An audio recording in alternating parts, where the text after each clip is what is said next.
जय हिंद, वंदे मातरम। नमस्कार साथियों, स्वागत है आप सभी का आपके अपने यूट्यूब चैनल अवतार क्लासेस में। मैं पाल प्रवीण। आज के वीडियो में बात करेंगे गवर्नर जनरल एवं वायसराय। आज का टॉपिक आपके एग्जाम के लिए बहुत ही इंपॉर्टेंट है। आप किसी भी एग्जाम की तैयारी करते हैं उसके लिए इस वीडियो के माध्यम से 20 महत्वपूर्ण प्रश्न कवर करेंगे जो आपके एग्जाम के लिए बहुत ही महत्वपूर्ण है। आप वीडियो को शेयर करें, लाइक करें और चैनल को सब्सक्राइब करें। तो आइए साथियों, बिना देरी के स्टार्ट करते हैं आज की शानदार क्लास। आज का पहला प्रश्न है, भारत का प्रथम भारतीय गवर्नर जनरल कौन था? बहुत ही इंपॉर्टेंट पॉइंट है आपके एग्जाम के लिए। भारत का प्रथम भारतीय गवर्नर जनरल कौन था?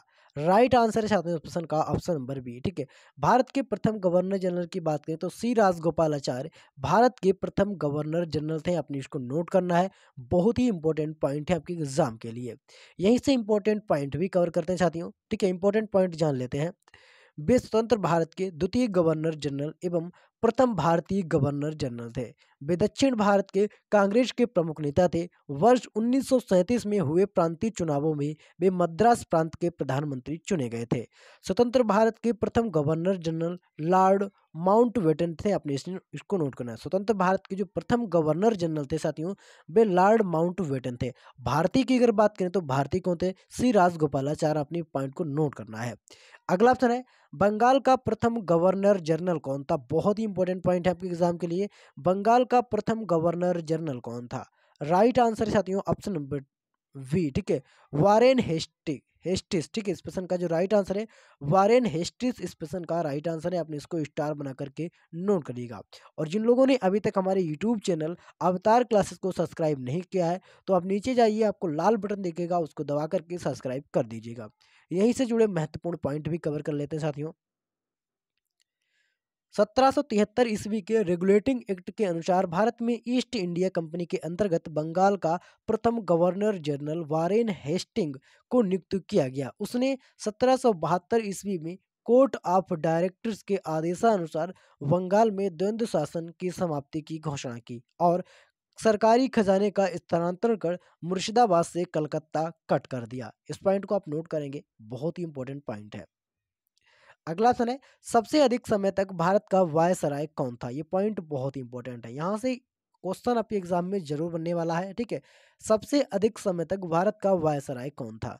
तो इस प्रश्न का साथियों राइट आंसर है ऑप्शन नंबर ए, लॉर्ड कर्जन। इस पॉइंट को आप नोट करेंगे, लॉर्ड कर्जन भारत का सबसे अधिक समय तक वायसराय रहा था। आपने इसको नोट करना है। इंपॉर्टेंट पॉइंट कवर करते हैं साथियों। उपयुक्त वायसरायों में सर्वाधिक समय तक, ठीक है, सर्वाधिक समय तक लॉर्ड कर्जन का, ठीक है, लॉर्ड कर्जन का कार्यकाल 1899 से 1905 ईस्वी तक रहा। यह भारत का सर्वाधिक अलौकिक प्रिय वायसराय था। इसी के कार्यकाल में बंगाल का विभाजन यानी 1905 में हुआ था। कर्जन ने एक सिंचाई आयोग तथा पुलिस आयोग का भी गठन किया था। रेलवे का सर्वाधिक विकास भी इसी के काल में हुआ था। इस पॉइंट को आपने नोट करना है। ठीक है, भारत में सर्वाधिक समय तक रहने वाला वायसराय लॉर्ड लिंथीग्लो, जो कि 1936 से और 1944 तक रहा था। आपने इसको नोट करना है। अगला ऑप्शन है, महारानी विक्टोरिया को भारत की साम्राज्यवादी घोषित किया गया था। महारानी विक्टोरिया को भारत की साम्राज्य जी घोषित किया गया था। तो साथियों कब इसको घोषित किया गया था? राइट आंसर है ऑप्शन नंबर ए, 1858। इस प्रश्न का राइट आंसर है। आपने इसको नोट करना है, स्टार बना करके इसको नोट करना है। ठीक है, इंपॉर्टेंट पॉइंट भी यहाँ से कवर करते हैं। इंपॉर्टेंट पॉइंट है साथियों, महारानी विक्टोरिया को भारत की साम्राज्य 1858 ईस्वी में घोषित किया गया।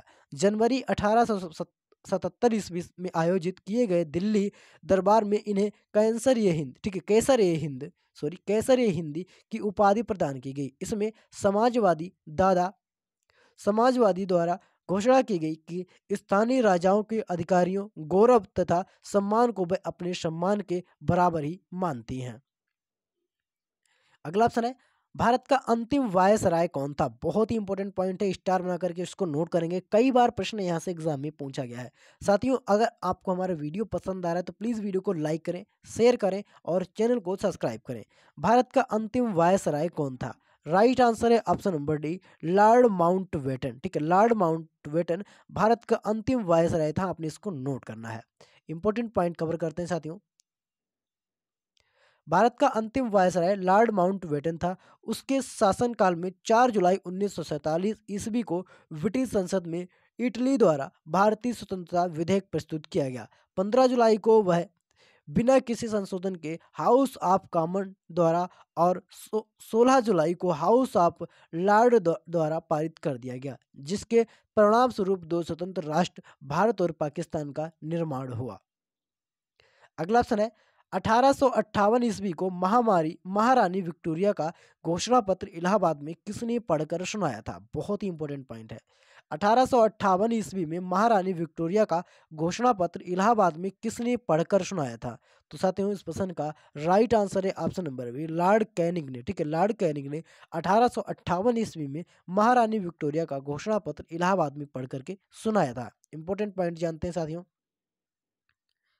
नवंबर 1858 ईस्वी को इलाहाबाद में आयोजित दरबार में लॉर्ड कैनिंग ने महारानी विक्टोरिया का घोषणा पत्र पढ़ा।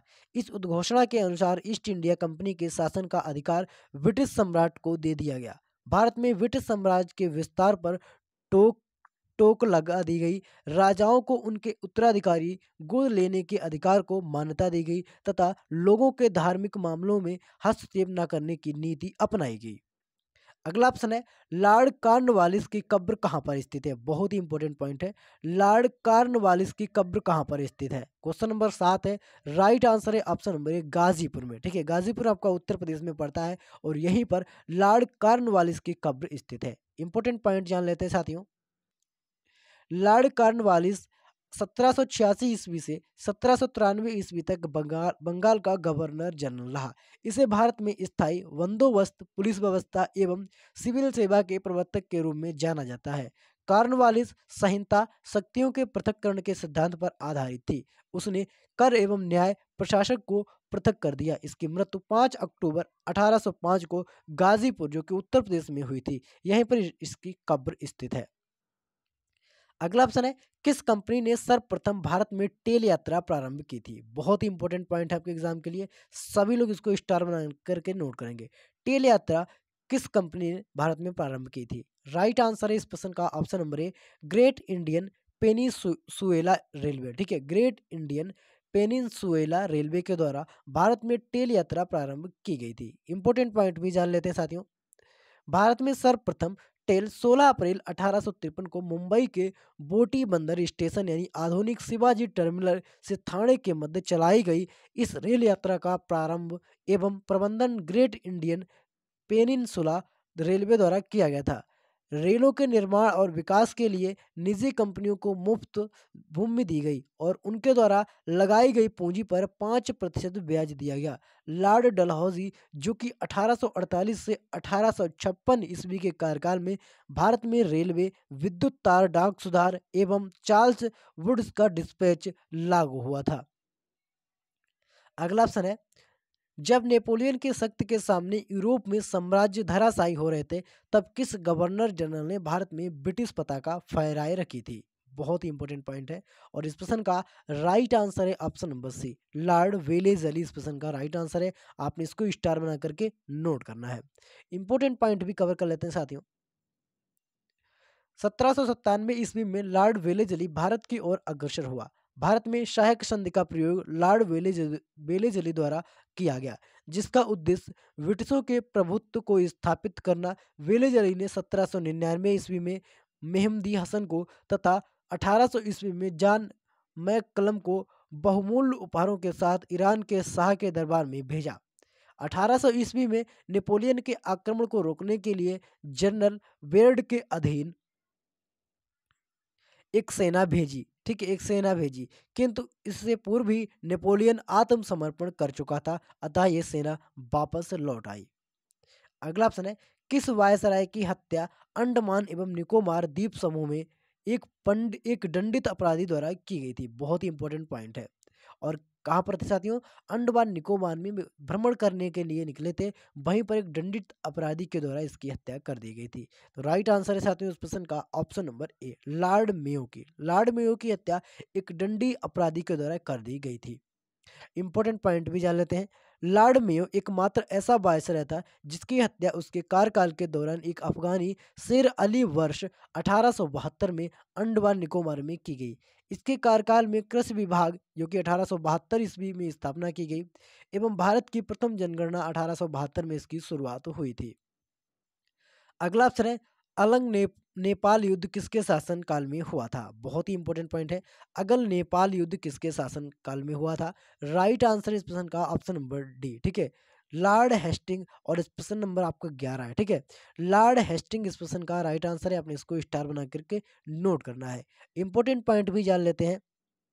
अलग नेपाल युद्ध 1814 से और 1816 ईस्वी में लॉर्ड हेस्टिंग के कार्यकाल में हुआ, जिसके परिणाम स्वरूप सुगौली की संधि जो कि 1816 ईस्वी में हुई। ठीक है, ऊट नेपाल के द्वारा इस संधि के अनुसार गढ़वाल, कुमायूं, शिमला, रानीखेत एवं नैनीताल आदि क्षेत्रों में अंग्रेजों को सौंप दिए गए। इसका सबसे बड़ा लाभ गोरखा का अंग्रेजी सेना में भर्ती होना था। अगला ऑप्शन है किस गवर्नर जनरल ने भारत में दास प्रथा को समाप्त किया? बहुत ही इंपॉर्टेंट पॉइंट है, स्टार बनाकर सभी लोग इसको नोट करेंगे। दास प्रथा को समाप्त करने का श्रेय किस गवर्नर जनरल को प्राप्त है? राइट आंसर है इस प्रश्न का option number B, Lord Ellenborough. ठीक है, लॉर्ड एलन बोरो को दास प्रथा का समाप्त करने का श्रेय जाता है। इंपॉर्टेंट पॉइंट जान लेते हैं। गवर्नर जनरल लॉर्ड एलन बोरो जो कि 1842 से 1844 ईस्वी में 1843 एक्ट के द्वारा भारत में दास प्रथा का उन्मूलन किया था। इसके कार्यकाल को कुशल आक्रामकता की नीति का काल भी कहा जाता है। इसके समय में प्रथम अंगल अफगान युद्ध समाप्त हुआ था। अगला ऑप्शन है तृतीय अंगल मराठा युद्ध किससे संबंधित है? बहुत ही इंपॉर्टेंट पॉइंट है, स्टार बना करके नोट करेंगे। तृतीय अंगल मराठा युद्ध किससे संबंधित है? राइट आंसर है option number B, Lord Hastings से। इस प्रश्न को आपने नोट करना है, बहुत ही इंपॉर्टेंट पॉइंट है आपके एग्जाम के लिए, और यहीं से इंपॉर्टेंट पॉइंट भी कवर करते हैं। ठीक है, लॉर्ड हेस्टिंग 1813 से 1823 तक इसका कार्यकाल रहा है। तृतीय और अंतिम अंगल मराठा युद्ध जो कि 1817 से 1802 ईस्वी में आरंभ हुआ। इस युद्ध में पूजा के अंग्रेजी रेजिमेंट एलिफेस्टन ने पेशवा बाजीराव द्वितीय को मराठों के पद की प्रधानता त्यागने पर विवश किया।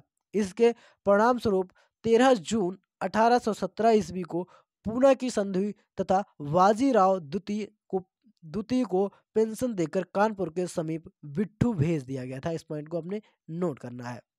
अगला ऑप्शन है निम्नलिखित में से अवध का ब्रिटिश रेजिमेंट कौन सा था जब अवध का ब्रिटिश साम्राज्य में विलय हुआ था? बहुत ही इंपॉर्टेंट पॉइंट है आपके एग्जाम के लिए। राइट आंसर इस प्रश्न का ऑप्शन नंबर सी। ठीक है, जेम्स आउट्रम। इस प्रश्न का जो राइट आंसर है जेम्स आउट्रम। इंपॉर्टेंट पॉइंट भी जान लेते हैं यहाँ से। जेम्स आउट्रम 1854 ईस्वी में अवध का ब्रिटिश रेजिमेंट बनाया गया था। 1856 ईस्वी में अवध का विलय ब्रिटिश साम्राज्य में जेम्स आउदम की रिपोर्ट के आधार पर कुशासन का आरोप लगाकर किया गया। इस समय अवध का नवाब वाजिद अली शाह था। 1857 ईस्वी के विद्रोह के समय लखनऊ में ब्रिटिश रेजिमेंट हेंटी लॉरेंस था जो विद्रोहियों के हाथों मारा गया था। ठीक है, हाथों मारा गया था। इस पॉइंट को आपने नोट करना है। अगला ऑप्शन है भारत में स्थानीय स्वशासन किसके लिए द्वारा प्रारंभ किया गया था? भारत में स्थानीय स्वशासन किसके द्वारा प्रारंभ किया गया था? बहुत ही इंपॉर्टेंट पॉइंट है। भारत में स्थानीय स्वशासन किसके द्वारा प्रारंभ किया गया था? राइट आंसर है साथ ही इस प्रश्न का option number D, Lord Ripon data. ठीक है, इस प्रश्न का जो राइट आंसर है लॉर्ड रिपन के द्वारा आपने इसको नोट करना है। ठीक है, इंपॉर्टेंट पॉइंट जान लेते हैं साथियों। लॉर्ड रिपन भारत का सबसे लोकप्रिय गवर्नर जनरल था। इसके अनुसार इसके अनेक सुधारात्मक कार्यों में सर्वाधिक महत्वपूर्ण कार्य स्थानीय स्वशासन की शुरुआत। इसके अंतर्गत ग्रामीण क्षेत्रों में स्थानीय बोर्ड बनाए गए तथा जिलों में तहसील बोर्ड, जिला उप विभाग बनाने की योजना बनाई गई। नगर में नगर पालिका का गठन किया गया। इन संस्थाओं में गेट सटकाटी सदस्यों की अधिक भागीदारी सुनिश्चित की गई। अगला ऑप्शन है सती प्रथा पर प्रतिबंध किसने लगाया था? बहुत ही इंपॉर्टेंट पॉइंट है, स्टार बना करके नोट करेंगे। सती प्रथा पर प्रतिबंध किसने लगाया था? तो राइट आंसर है ऑप्शन नंबर ए, विलियम वेटिक के द्वारा सती प्रथा पर प्रतिबंध लगाया गया था। इंपॉर्टेंट पॉइंट जान लेते हैं। भारत का प्रथम गवर्नर जनरल विलियम वेटिक विलियम वेटिक जो कि 1828 से और 1835 ईस्वी तक रहा। इसने 1829 के नियम 17 द्वारा विधवाओं के सती होने को प्रतिबंध कर दिया। आरंभ में यह कानून केवल बंगाल प्रेसिडेंसी में लागू था, तत्पश्चात इसे पूरे भारत में लागू कर दिया गया था। आपने स्टार बना करके इसको नोट करना है। अगला ऑप्शन है, निम्न में से किसने सहायक संधि स्वीकार नहीं की थी। ये पॉइंट बहुत ही इंपॉर्टेंट है। किसके द्वारा सहायक संधि को स्वीकार नहीं किया गया था। राइट आंसर है ऑप्शन नंबर बी, इंदौर के होलकर ने। ठीक है, इंदौर के होलकर ने सहायक संधि को स्वीकार नहीं किया था। इंपॉर्टेंट पॉइंट भी जान लेते हैं। लॉर्ड वेलेजली जो कि 1798 से 1805 ईस्वी तक गवर्नर रहा, कंपनी को सर्वोच्च शक्ति के रूप में स्थापित करना चाहता था। इसकी यह साम्राज्यवादी योजना सहायक संधि के रूप में सामने आई। इसके अंतर्गत जिन रियासतों से संधि की जाती थी, वे रियासतें ब्रिटिश मध्यस्थता से अपनी विदेशी एवं सैन्य नीति का संचालन नहीं कर सकती थी। इंदौर के होलकर द्वारा सहायक संधि स्वीकार नहीं की गई थी। आपने इसको नोट करना है। अगला ऑप्शन है, ब्रिटिश भारत की राजधानी का कलकत्ता से दिल्ली स्थानांतरण किसके शासनकाल में हुआ था। बहुत ही इंपॉर्टेंट पॉइंट है, स्टार बना लेंगे सभी लोग। और इस प्रश्न का साथियों राइट आंसर है option number D, Lord Hardinge. आपने इसको नोट करना है। ठीक है, लॉर्ड हार्डिंग।